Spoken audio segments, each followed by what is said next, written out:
Saying it's a Twitch chat love fest. You know what? Love one another. Guys, you're all awesome, and we wouldn't have this awesome, great group and community without you guys being here, so thank you for contributing to it. It's worth noting before we go into this, I really hope the bot doesn't crash, because there's a lot of Partoofs being bet right now. Currently, 5,939 have been bet on Mouseports, and a meager 1,900 on Complexity Dignitas. We'll see how you guys do today. Spawning here at the top right corner of the map, though, the newcomer to this arena in this, well, I guess sort of still fresh best of 9 is game number 2, of course.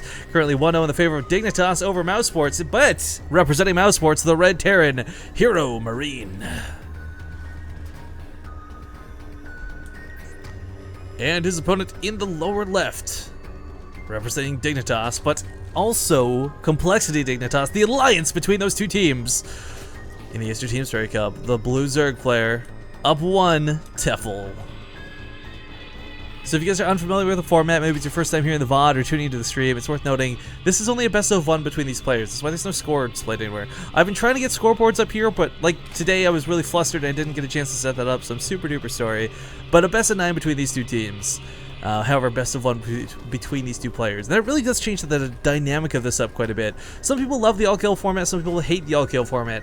I think it's just fun to watch either way, especially when you've got really good players playing against one another. And it's not necessarily like a raffle stomp, which I don't think this match will be. Tefel, if this was last year, same time, we had Tefel versus HeroMarine, I would laugh. It'd be like, HeroMarine is going to win this so easy, but Tefel's come a long way. And I always talk about it because he's the one player I've really got to see grow the most in StarCraft 2.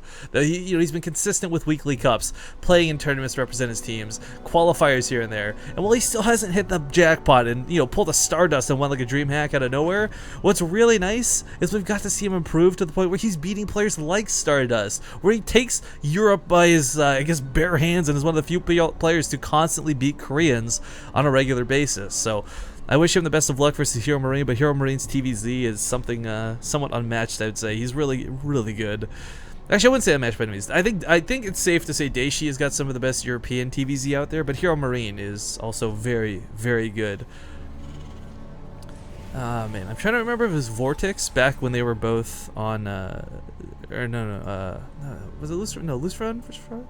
Whatever, my point is, HeroMarine's got some really cool tactics, and the one thing that he's got, like, again, you can always identify players with certain units, certain things in the game. My favorite is identifying HeroMarine with his medevacs. He's got some of the best medevac control I've seen in StarCraft 2.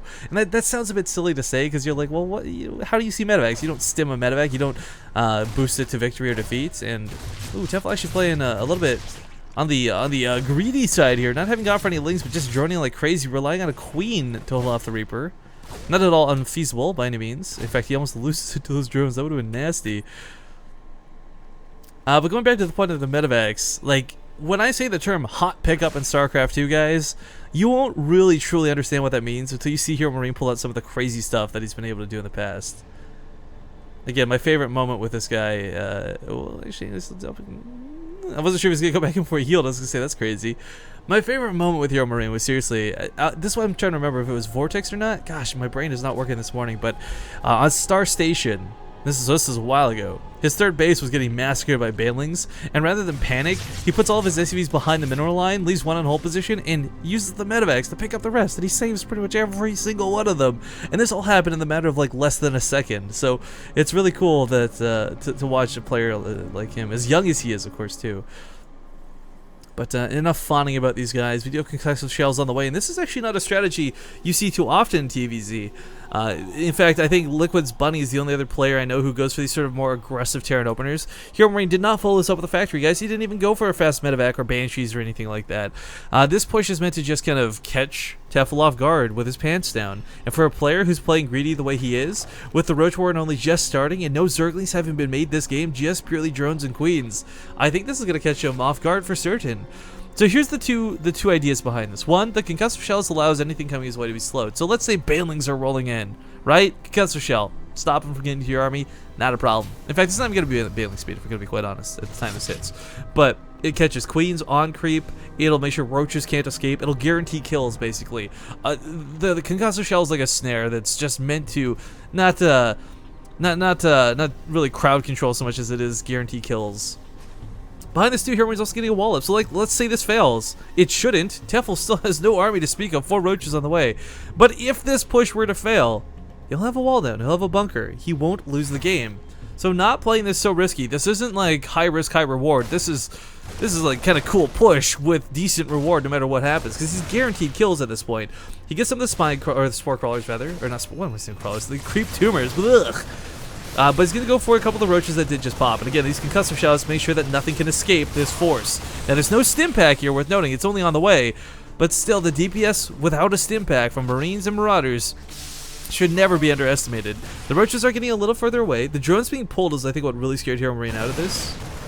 And even the third base, actually, not exactly going to be taken down, but look at how slow these units are. No metabolic boost, no Galurial Constitution. Even the Queens off of creep are going to have trouble dealing with these units who, granted, aren't stimmed, but still faster than everything else. So, kind of stutter stepping away from this. Odd to see, but it's kind of working, because Concussive Shell is getting some good damage here. But on top of all of this, this is forcing Tefel to stop droning. Now, Tefel's warded this off, so he's going back to droning, but you know, you have to make roaches, you have to make linies. You get caught with no army supply, the last thing you can do is afford to continue being greedy and make more and more drones. But this fight might be a little bit too early. Stimpack is so close to finishing, but it's not here yet, and trying to force the fight a little too early does cost him quite a few of these Marines, but it only costs him Marines. Back at home, he's got his production coming up, he's got more barracks on the way. The unfortunate reality of this, though, is that his medevacs are going to be incredibly late due to having opened like this. But Tefel, like I said before, goes back to droning, so he's going to get that nice little lead. He will catch some more roaches here in the middle of the map. Awkward is as awkward does, but you know what actually makes a lot of sense about this build? I don't think this was meant to so much as, like, you know, automatically win the game and do like big damage. But Tefel's a player who classically plays Roach Hydra versus Terran rather than Banelings, Zerglings, and Mutalisks. And in doing this sort of damage early on, you really cut out the amount of roaches that are going to be available for the follow-up. Now, granted, roaches are kind of cheap, and they inflate your army supply, blah, blah, blah. We've heard every caster say that before.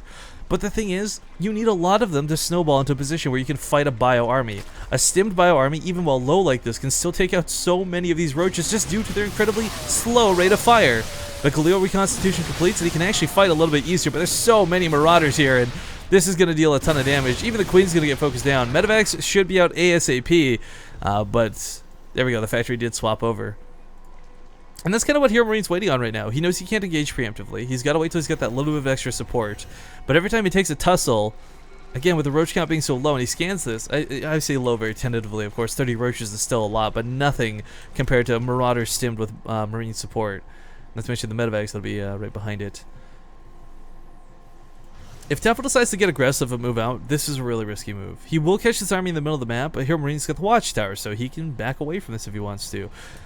Looks like he's really debating whether this is worth retreating from or not, because, again, those medevacs are so close to being up, but they're not quite on the front lines, and these roaches are going to push in hard. They've got some good damage on them, but as he stims away, he really limits just how much they can connect. Marauders with concussive shells are keeping a lot of these back, and these medevacs have got nothing to oppose them. There's no Hydulus to shoot them out of the sky. There's no Mutalisks to pick them off, and as we see, you can just pick up these units and get out safely. The rally for this as well kind of caught rather than running in one at a time, two at a time, but yeah, fresh Marauders, fresh medevacs, awkward attack on that depot. Fuck that depot in particular. But begins to start moving out. I hope I got the Overlord with the high ground vision provided by the medevac, but yeah, back at home, Tefel, again, the thought is eventually getting those Hydulisks out. Sticking on just pure Roach tech is not going to cut it. Hydulus or it breaks the back of a lot of Terran players, but ooh, what? Okay, the Hydra's done on the way. I was going to say he's investing in Lings right now, but I think this is more because he feels it's a necessity rather than being as a comprised part of his army composition that's meant to be a big, heavy-hitting deal. Because, again, there's no Baneling Nest. The Hydra's den, I really don't like where this is going down. Because if HeroMarine just keeps pushing the way he has been, he's going to drop in the main, he's going to push through the natural or the third. But this is something that can be sniped off very easily. And before upgrades come up, naked Hydralisks are really not that effective, even against Bio. But hopping forward, hoping to draw the entire attention of Tefel to the right, and he will succeed in doing precisely that. This allows him to drop in the main, and this is one of the biggest drawbacks to Roach Hydra, guys. You don't have a lot of fast units that can respond to this. You don't have any air units that can shoot the medevacs out of the sky, and he's going to focus down the lair. He's guaranteed this base snipe pretty much. There's enough Marauders here. The Roaches are funneling back in, but even with the drones being pulled, this is still going to go down, and this really cuts away from his tech. Now, what I'm kind of curious about, not being a Zerg player myself, I've never experienced this situation. Can you continue Hive or Lair Tech upgrades without layer? I know you can't do 2-2 anymore, but that's already out of the way. I'm talking more like, can you do muscular augments with just a Hydro Stem? Does that not require the... I have no idea. Regardless of whether that ends up being the case or not, Tefel's counterattack isn't really one that's set up to do a lot of damage. He can unload from behind this. He's got stims on the high ground. He's got a siege tank keeping sieged up, and this is just corralling Tefel. Now, you guys might look at this composition, you think like, okay, Roach Hydra often breaks a lot of bio, it breaks a lot of mech. You know, we've seen siege tanks go down in numbers of 17 and still fall to this. But what ends up being the best that you can have is a lot of medevacs, an overabundance of medevacs. However, a lot of these medevacs are really dry is what's so scary. And as the roach counts start to dwindle, the Hydralisks don't have the numbers to break the bioforce left behind. And as we see, while their DPS is good and he thins out the army of HeroMarine, he loses some very expensive units. Look at those resources lost, guys. This is only on 3 bases versus 3 bases. It's not like Tefel has a gold, and it's not like he's able to recover off of this. Again, no layer tech means he's not moving on to 3-3 anytime soon, but more importantly than that, oh wow, oh I didn't even think about this. One of the biggest things that really comes into play when you're shutting down siege tank lines are eventually getting Vipers out. That's not going to be possible. Infestors for fungal growth, that's not going to be possible. That layer snipe from HeroMarine earlier was a lot bigger than I think we initially realized. But granted, HeroMarine isn't going for like double factories, crazy tank production. It's just one tank at a time, which is going to be a huge boon, of course. But coming back to the main, this hatchery is going to complete at the worst timing possible. As the drop comes down, no chance for a cancel. Only a couple Hydralisks here. He's going to snipe off the hatchery once again and boost on out of here. So I was talking before, well actually, focusing on the medevacs means that he can't quite do that. I was talking before about how Tefel was on 3 bases, but I forgot. You know what? He's only on 2. He's got 62 drones, but no third base to mine from. It gets sniped off once again, and HeroMarine just bulking up his forces behind this, producing a ton of medevacs. As said before, guys, if you really want to shut down Roach Hydra, give every single one of your Marauders and Marines a personal healer. But realizing that he's forced into a very tough situation, coming over here to the left, some slowlings lead the charge. Yeehaw! But I think, tank count aside, the bio's looking good.